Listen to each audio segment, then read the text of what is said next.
Welcome to What's on Your Bookshelf with your hosts, Denise Russo and Samantha Powell. Hi, everyone. Welcome back to another episode of What's on Your Bookshelf.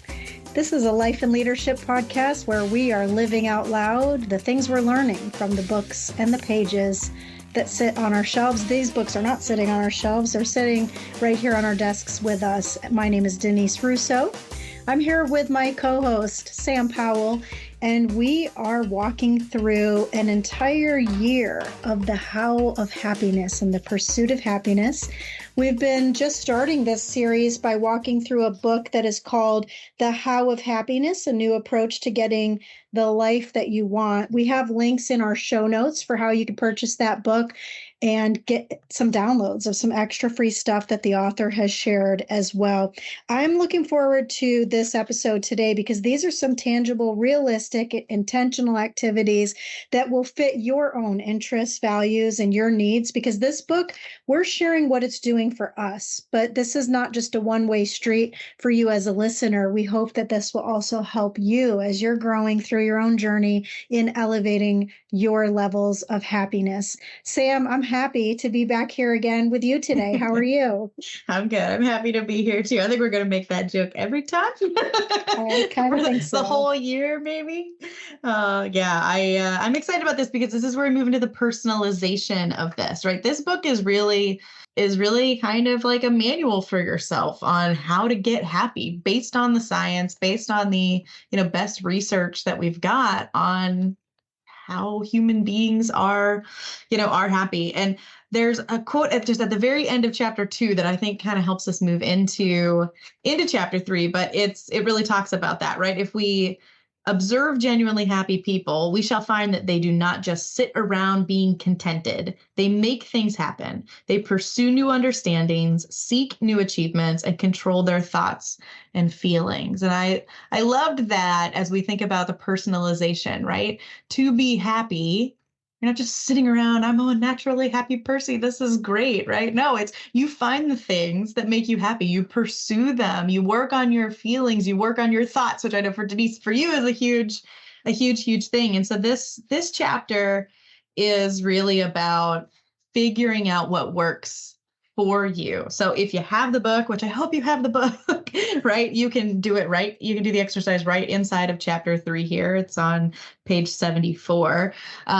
She also has it to download on her website. I really encourage you to look at this because as we move through in the next weeks, we are going to be talking about each one of these 12 things individually and what that can do for you to bring you happiness. But you need to know which ones could work for you, right? Like I did the activity. I know my top 4. I know which ones, as we touch on them, I'm going to be most paying attention to because they're the things for me that work, really, really personally in that, in that space. Really important what you just shared, which is there are 12 and the author suggests that you pick your top 4. So we're going to touch on the 12, but you would focus on your top 4 because that's what makes this personalized for you. One of the quotes that I highlighted in the chapter before this one comes after the quote you shared, which is that in a nutshell, the fountain of happiness can be found in how you behave, what you think, and what goals you set every day of your life. Which what I found so fascinating, Sam, is that we created a very strategic, intentional plan for the books that we were going to launch in 2024. But what we didn't know yet was the detail of the pages within each of those books. And yet it's almost as if this book was written to be able to be shared after we shared Atomic Habits. Right? I feel the same way. It's like, now I know how to take the action, right, from Atomic Habits. I know how to build habits into the identity that we want. One of the identities I want is happiness. And now she's just going to hand me 12 things and hand me how to pick my top 4. And I already know from Atomic Habits how to build those into my life. And it's like, it's beautiful. It just comes together in this masterpiece that we did I don't know. We didn't really intend. Yes. It's Yeah, good. I love that. I love it. In the Bible, it says that there's nothing new under the sun, meaning that things will come back around. And so our subconscious mind is bringing things up and bubbling them up. And there was a quote at the beginning of this chapter from someone from thousands of years ago. And think about how relevant this quote from Aristotle is today. He said that different men seek after happiness in different ways and by different means, and so make for themselves different modes of life. And so, what we hope for you as listeners as we walk through this is we are going to share that one part of the pie. Remember, we talked about last episode and the one before that, this 40%, which is the piece you can control. Not your genes, not your circumstances, but the 40% is what you can control. And these are things that are based on intentional activities. And those activities come from either a belief or a disbelief you have in something, which come from a thought you have in your mind. And so we want to share with you over our next time, 20, 30 minutes together today, what some of these strategies are and how this will help you. But again, to Sam's point, the best way to help you is to listen to our episodes, grab a copy of the book, and also download these exercises and live them out loud in your own life as well. Yeah, absolutely. Absolutely. So as we get into what these are and right, the ways that the strategies can really fit you and what those look like, I think it's important to kind of take a quick reflection back because Sonia says one of the chief reasons that many of us fail in our efforts to become happier is unfortunate choosing, picking a strategy or an approach that is either inherently fruitless, like pursuing wealth, approval, or beauty, as discussed in the previous chapter, which I want to touch on before we move forward. And then the other thing is, or not choosing something that's well suited for us. So this chapter really focuses on the well suited for us, but we didn't spend a whole lot of time on the fruitless activities, right? And we touched at the very end on like hedonic adaptation and, how we as human beings are able to adjust to stuff. So we go pursue something like wealth or beauty or, fame or fortune or whatever. And it gives us a burst, but it doesn't sustain us. So I wanted to touch back on that, before we move forward into finding the things that fit us well. That sounds good. So on that part of the chapter, we talked about off microphone, some of the things that stood out for us. So this one was really important. And Sam, why don't you share a little bit about what you got out of that part of chapter 2? Because it sounded like this was a really important, impactful piece of that chapter for you. It was because I think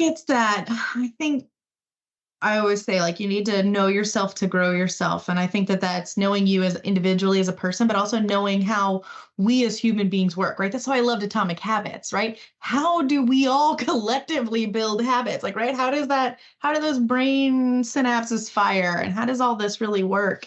And, this hedonic adaptation is really that, right? We pursue things that are pleasurable to us, right? We're moving towards pleasure as part of, what we're moving towards pleasure away from pain. But as we move towards pleasure and we get it, when these are external factors, when they are things like fame or beauty or wealth, they do give us a burst, right? They give us happy. You've heard all the people who are like, oh, they won the lottery and all of a sudden they were super happy. And then 2 years later, they're less happy than they were, right? Or people who have, done all the plastic surgeries and then eventually are like, yeah, that wore, like the feeling of it wore off, right? It's that I got that high from getting this thing, but it doesn't sustain. And it's because we as human beings are so adaptive, which is wonderful. It helps us get through really bad things, right? It helps us get through the setbacks of life.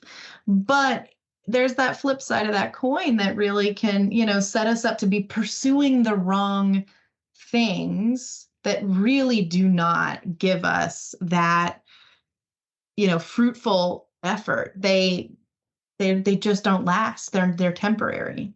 Pursuing the wrong things leads to addictive behaviors too, right? Like if you think about you are pursuing a continual ladder climbing at your job because you want a bigger title, and then you get the title and now you want a bigger title, and you get that one and you want a bigger one, or you get the car and now you want a faster one, or you get the house and you want a bigger one, or you want money and you win the lottery and now you have it, but you want to sustain and have more money.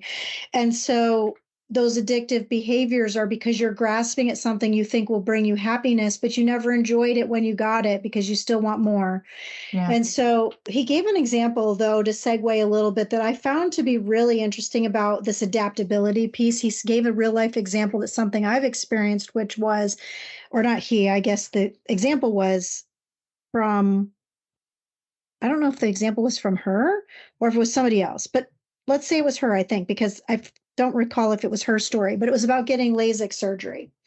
And so in this story, let's suppose it was her. She got this LASIK surgery because she grew up wearing glasses and she couldn't see. And so there was this technology that was going to be able to help her to see. And so she had the surgery and boom, she was able to see. Well, if you're watching this on video, you notice that I wear glasses. Guess what? I also had the surgery.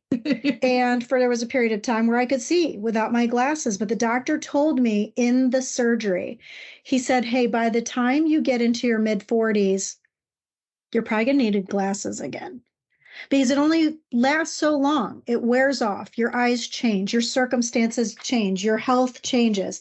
So he said, this is going to be a short-term happiness. Short-term lasted me for, almost 20 years. And I can still sometimes, like I like to watch TV without my glasses on.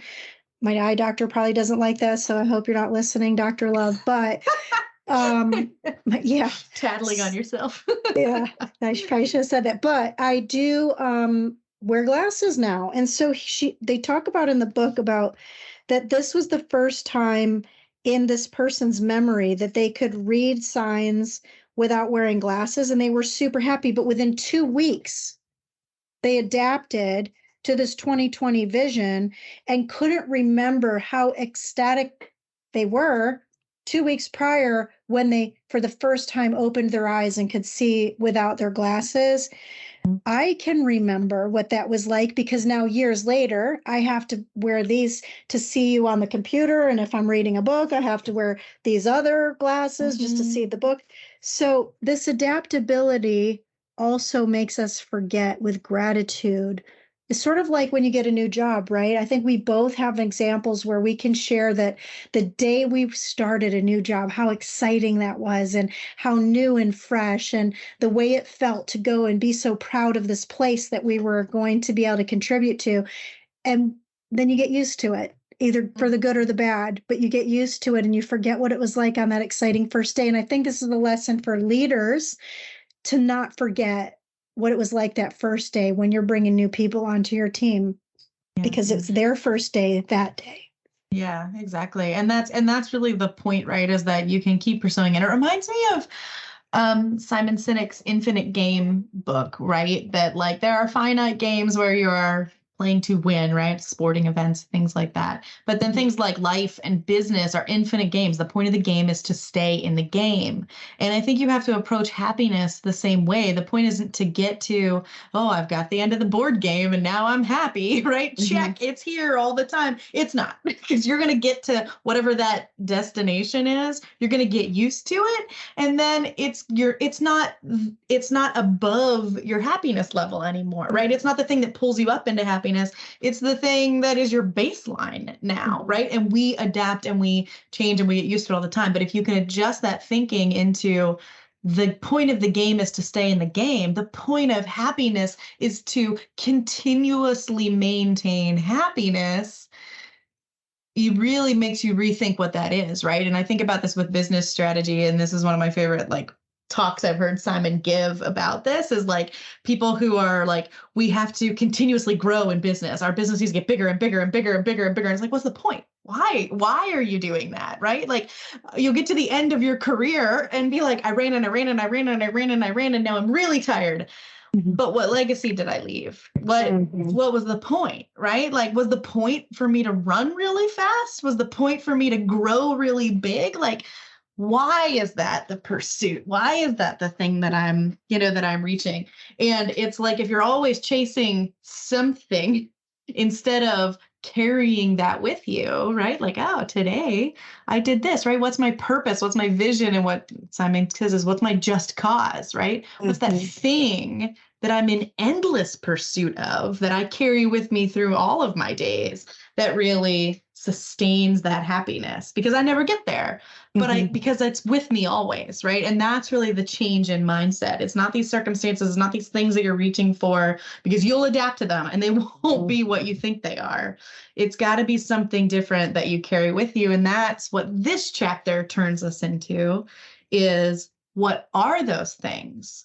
And as we explore them and as we get deeper into them, let's stop for a minute and find the ones that work best for you. Because it's not just that we will pursue inherently fruitless activities and be unhappy. It's also that we'll choose things that don't fit who we naturally are, right? Like you and I both talk about this all the time with coaching. Follow your strengths, follow the things, right? Like, don't work on your weaknesses. That's just a lot of work, and it gets you like into neutral zone, right? Fix it if it's holding you back, but lean more on your strengths. You'll accelerate, you'll get there faster. And that's really what she's talking about here.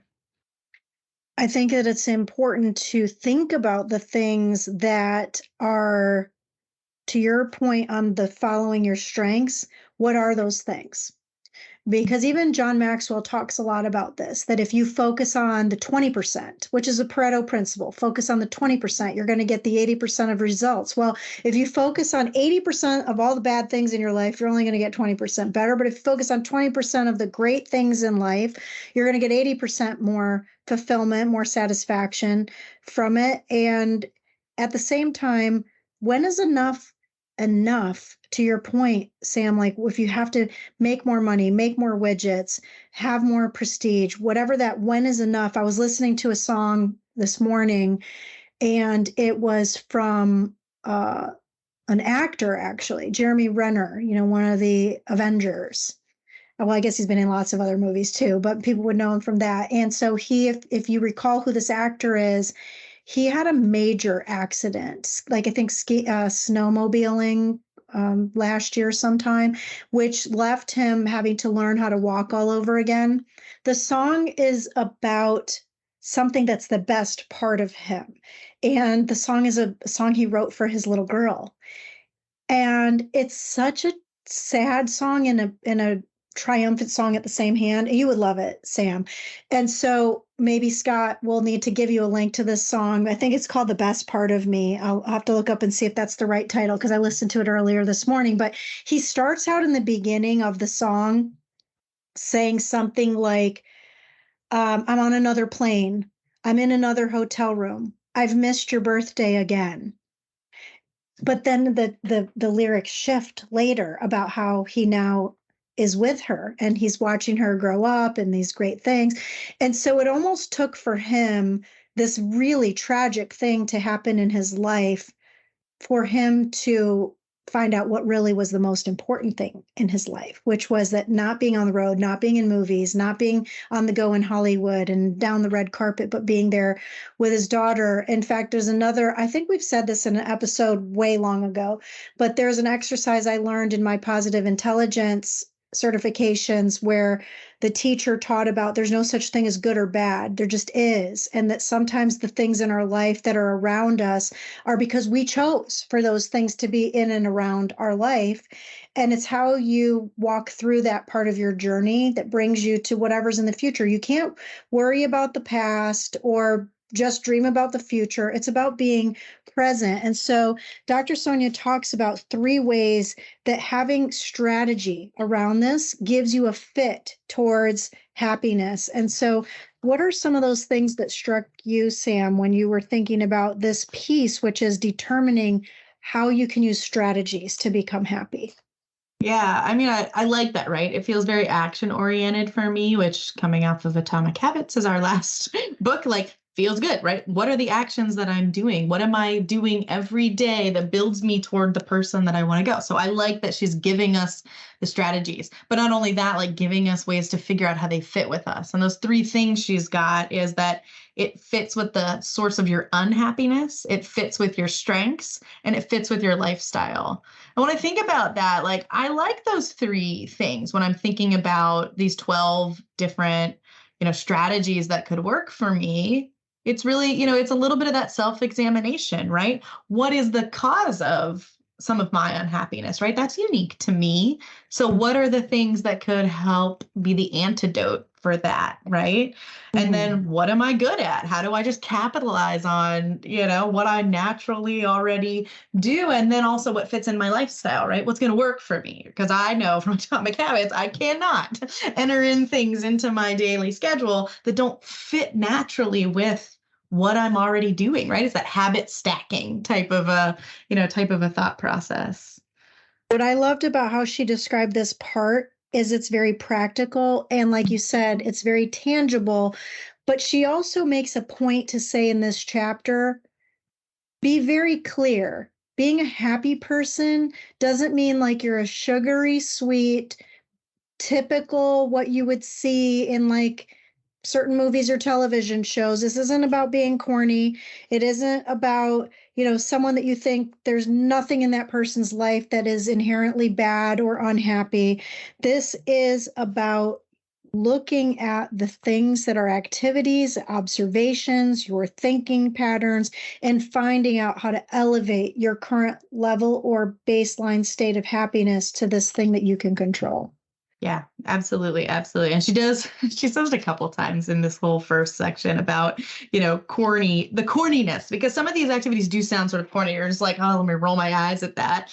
And she said that even the corniest sounding exercise can grow on you and end up being practiced sincerely and from the heart. And so that's really what it takes, I think, right? Finding those things that work for you based on the three things she's giving us here, right, to think about. But then as you're approaching these strategies and you're looking at them like, yeah, okay, go ahead. Roll your eyes if you want to, but think about how you could approach that in a genuine way. What would be true to your character in that space and in this strategy? And I think that's really like, as we get through this, that'll be an interesting exploration for me, right? Because everybody's different. So everyone, I don't know, brings their own little bit of magic to it. Yeah, well, you talked about earlier in this episode about writing down that daily gratitude piece. And we talked about several episodes before this one. You remember we were talking about something about Austin and Vincent and the things that might have seemed corny to get them prepared to go to their games. Like I always say to my kids, shoes, shin guards, water bottle. And that was like their thing to trigger them to be prepared. And same thing, you had something for Austin as well. And the same thing in the car. My kids are, oh my gosh, they're 19 and 22. And I still say when we get in the car, are you clipped and ready? This has been going on for, 20 years. 2 decades. So when she talks about these so-called hokey, corny little things, it's about cementing habits, right? So it might seem silly, but if you do something habitually over time, whether it's a good thing or a bad thing, because remember, James talked about how bad things also done over time are tragic. So if you do these good things over time, how can they elevate your happiness? Yeah. And I think the other thing to remember is that this isn't woo-woo, like out there, like, let me like wrap you in a warm hug. And this is just how this is based on science. These 12 things are based on in-depth over the years, lots of people involved science, right? Yeah. This has been methodically researched.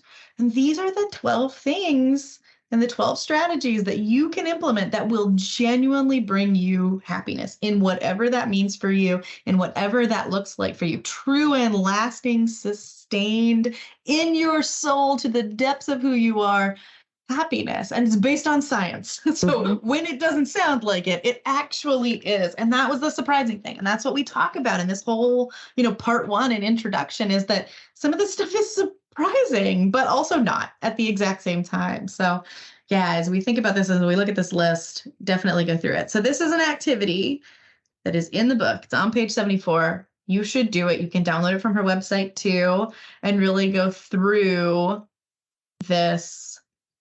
these 12 kind of little assessments. It's got a bit of a calculation that you've got to do, which I love, right? I immediately created a spreadsheet to do this because, me and Of course you spreadsheets did. and math, of course. So right. But, you walk through this exercise, it doesn't take very long, but it's going to give you an idea as we move through the other ones. Which one of these strategies should you be most involved in? And I'm going to tell you, I did it. My top 4, I'm pretty excited about. I'm like, oh yeah, I could see that. That's, yep. I'm like, sounds good.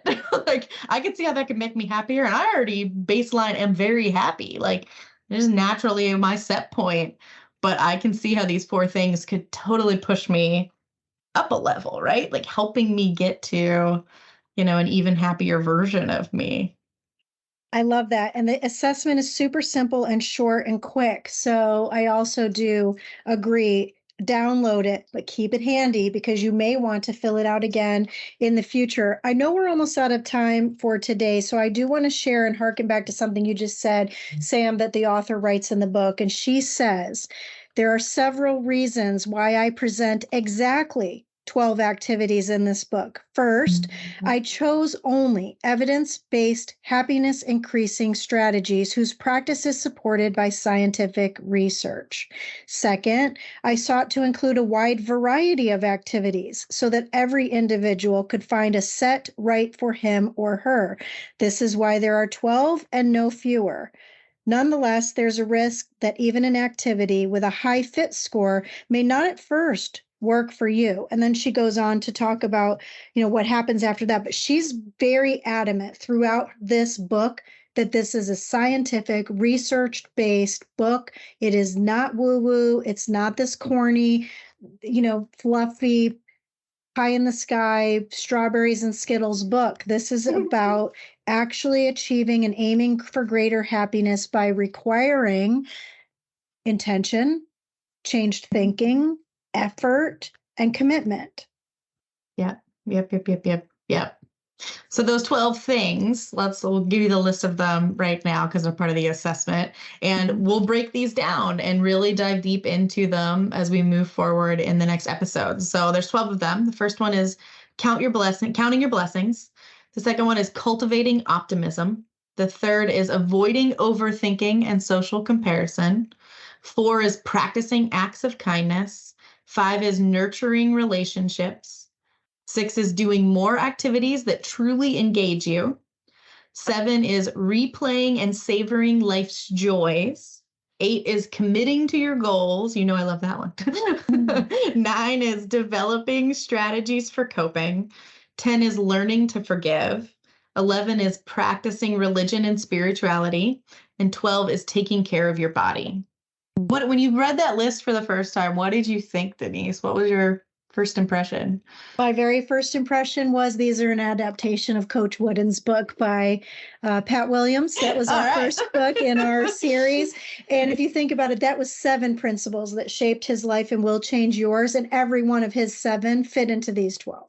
Oh, yeah, absolutely. Absolutely. I like that. I like that call back to that. And, right? Tried and true. How many athletes and people who are touched by Coach Wooden's life use those principles, carry them around in their pocket? And you're right. They do fit so nicely into this stuff, because the things that make us happy are the things that make us happy. The research is there. Sorry, friends. This is what it is. We gotta find the ones that work for us.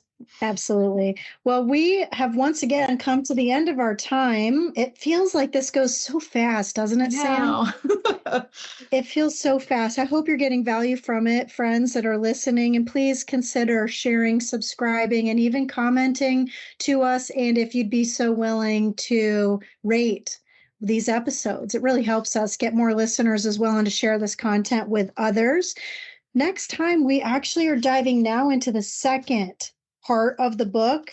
And the second part of the book is really going to be these practices and how we're going to dive deeper into the activities. So again, in the show notes, there will be a link for you to get this book if you don't already have it. There's free materials that the author also provides on her website. But this is really something important to leave you with today, is that your happiness level can shift up or down depending on what you do and how you think. In other words, by the activities embodied by that 40% on the pie chart that we've been talking about these last few episodes. Sam, is there anything that you took away from today that you'd like to share with the listeners, or anything to be prepared for next time? I think it's as we move forward, like, go do this assessment, right? Go figure out what of these strategies are going to be the ones that really work for you or you think might work for you, because as we go through them, those are the ones you want to take action on, that you want to do something with as we talk about it. So get ready, get prepared. Preparation is the key to success. So go out there and do it. Get ready. That sounds exciting. So I'm ready to go. And speaking of that, Sam, it's always so good. And I feel always so happy being with you on these episodes. Friends, thanks for joining us. My name's Denise Russo. And on behalf of my friend Sam Powell, this has been another episode of What's on Your Bookshelf.